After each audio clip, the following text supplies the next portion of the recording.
오늘 우리에게 주신 하나님의 말씀은 창세기 18장 1절에서 15절까지의 말씀입니다. 하나님의 말씀 창세기 18장 1절에서 15절까지의 말씀 다 함께 봉독하겠습니다. 여호와께서 마므레의 상수리 나무들이 있는 곳에서 아브라함에게 나타나시니라. 날이 뜨거울 때에 그가 장막문에 앉아 있다가 눈을 들어 본즉 사람 셋이 맞은편에 서 있는지라. 그가 그들을 보자 곧 장막문에서 달려나가 영접하며 몸을 땅에 굽혀 이르되 내 주여 내가 주께 은혜를 입었사오면 원하건대 종을 떠나 지나가지 마옵시고 물을 조금 가져오게 하사 씻으시고 나무 아래서 쉬소서. 내가 떡을 조금 가져오리니 당신들의 마음을 상쾌하기 위해 지나가소서. 당신들이 종에게 오셨음이니이다. 그들이 이르되 내 말대로 그리하라. 아브라함이 급히 장막으로 가서 사라에게 이르되 속히 고운 가루 세 스아를 가져다가 반죽하여 떡을 만들라 하고, 아브라함이 또 가축대에 있는 곳으로 달려가서 기름지고 좋은 송아지를 잡아 하인에게 주니 그가 급히 요리한지라. 아브라함이 엉킨 젖과 우유와 하인이 요리한 송아지를 가져다가 그들 앞에 차려놓고 나무 아래 모셔 섬에 그들이 먹으니라. 그들이 아브라함에게 이르되 내 아내 사라가 어디 있느냐? 대답하되 장막에 있나이다. 그가 이르시되 내년 이맘때에 내가 반드시 내게 돌아오리니 내 아내 사라에게 아들이 있으리라 하시니 사라가 그 뒤 장막 뒤 문에서 들었더라. 아브라함과 사라는 나이가 많아 늙었고 사라에게는 여성의 생리가 끊어졌는지라.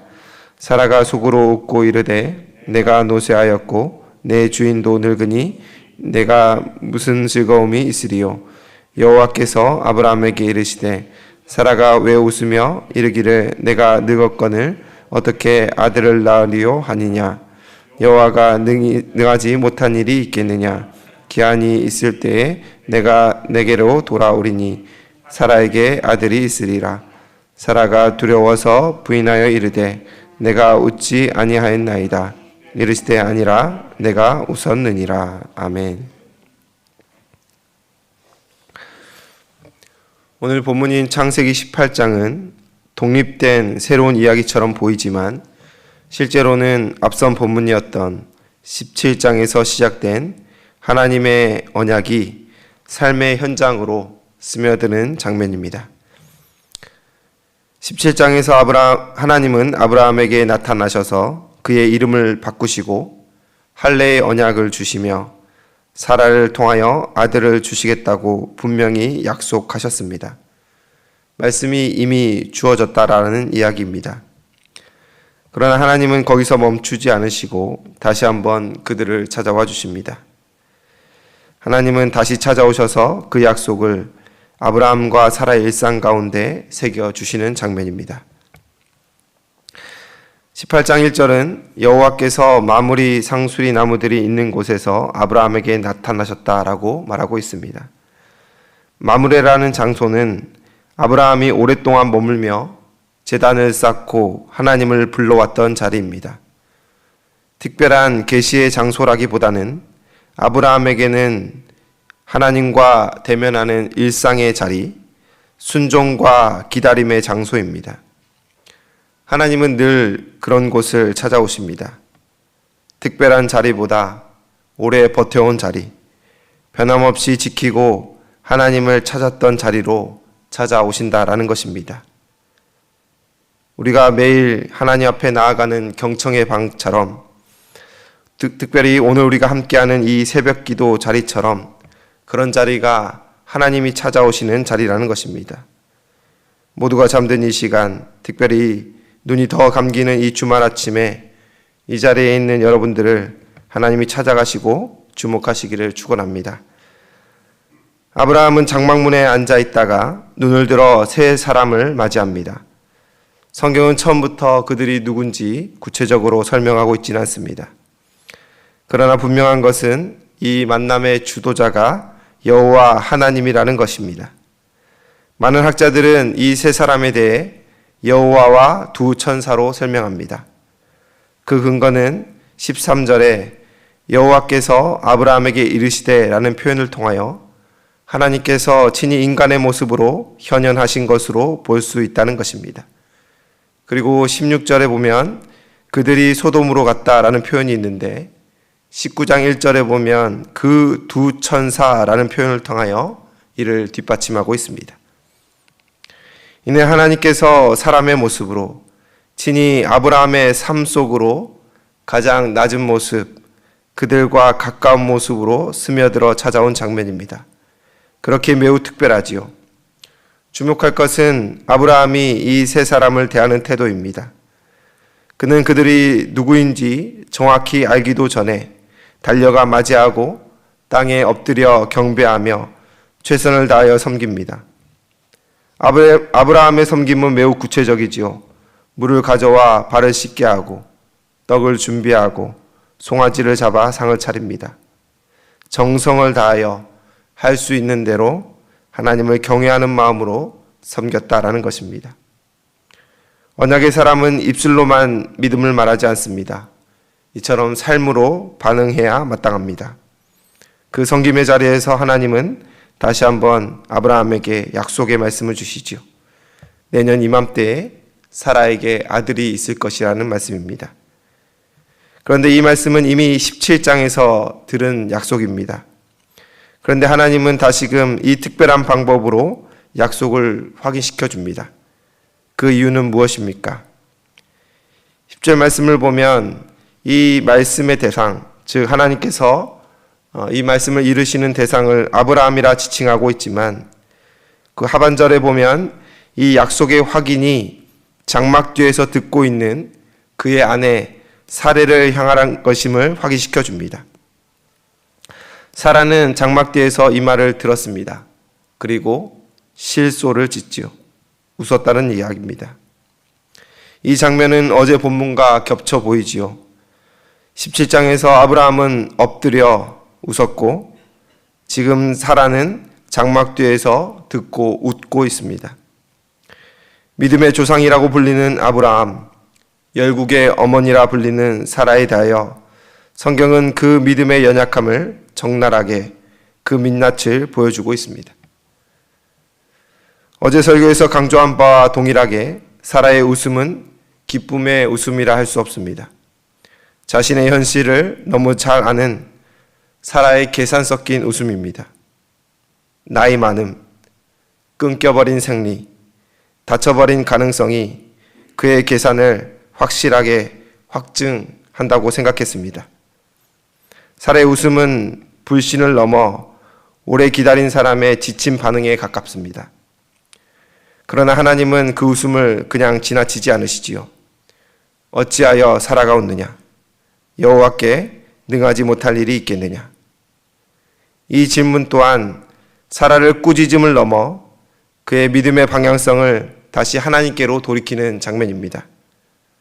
사라는 두려워서 웃지 않았다라고 부인하지요. 그러나 하나님은 단호하게 말씀하십니다. 아니라 내가 웃었느니라.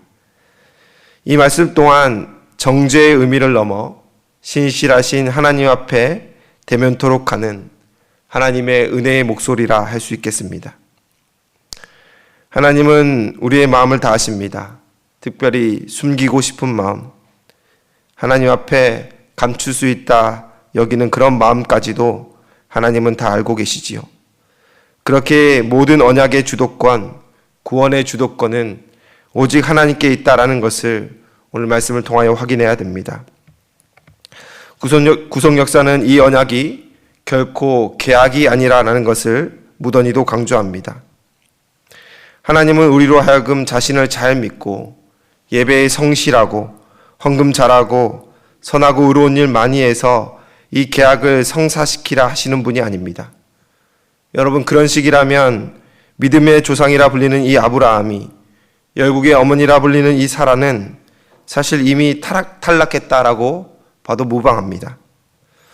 이미 몇 번이고 약속을 신뢰하지 못했고 자신들이 의도한 대로 후손을 이어가려는 인간적인 시도를 또 얼마나 많이 했습니까? 아브라함과 사라의 이 연약한 모습에도 불구하고 하나님은 약속을 철회하지 않으셨습니다. 그들의 믿음이 완전해서 그들이 하나님 앞에 뭔가 특별해서 이 약속을 이뤄 가시는 것이 아니라 하나님은 그의 신실하심으로 이해할 수 없는 사랑으로 인하여 이 구원의 언약을 반드시 성취시키시는 분이라는 것을 우리 말씀을 통하여 확인할 수가 있습니다. 오늘 본문은 우리에게 이렇게 증언합니다. 언약의 하나님은 멀리 계시지 않다고. 우리의 삶의 자리로 찾아오시며 우리의 실수와 우리의 두려움, 현실적인 한계 속에서 약속을 다시 한번 말씀해 주시는 분이십니다. 마물의 상수리 나무 아래에서 주어진 이 약속은 결국 21장에서 이삭의 탄생으로 이어집니다.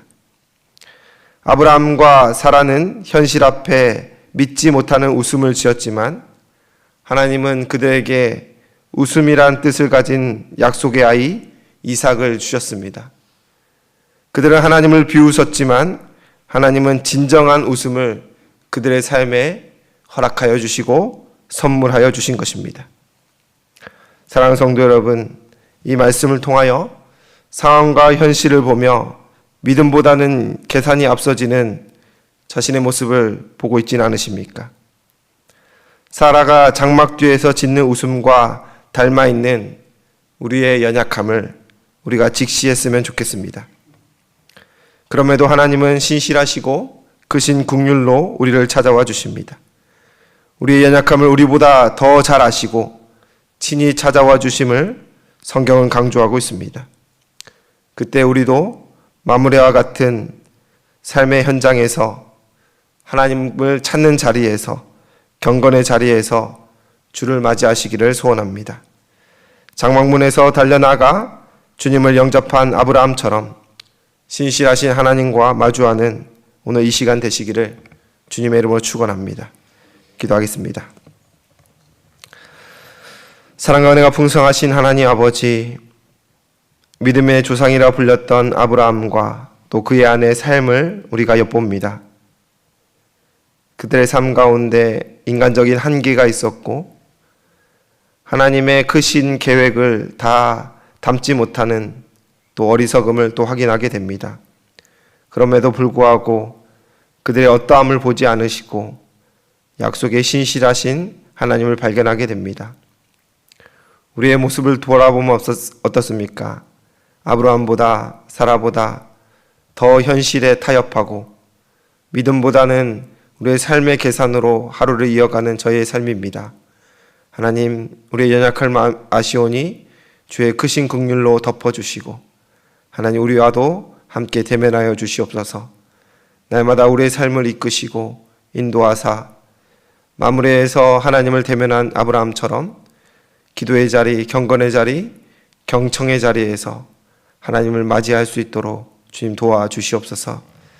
오늘 기도의 자리로 나아갑니다. 오늘 이 시간이 하나님의 음성을 듣는 시간 되게 하여 주시옵소서. 말씀하시면 순종케 하여 주시옵소서. 사람들에게 다 말하지 못한 삶의 무거움을 들고 나왔습니다. 육신의 연약함에 괴로움을 신음하며 기도합니다.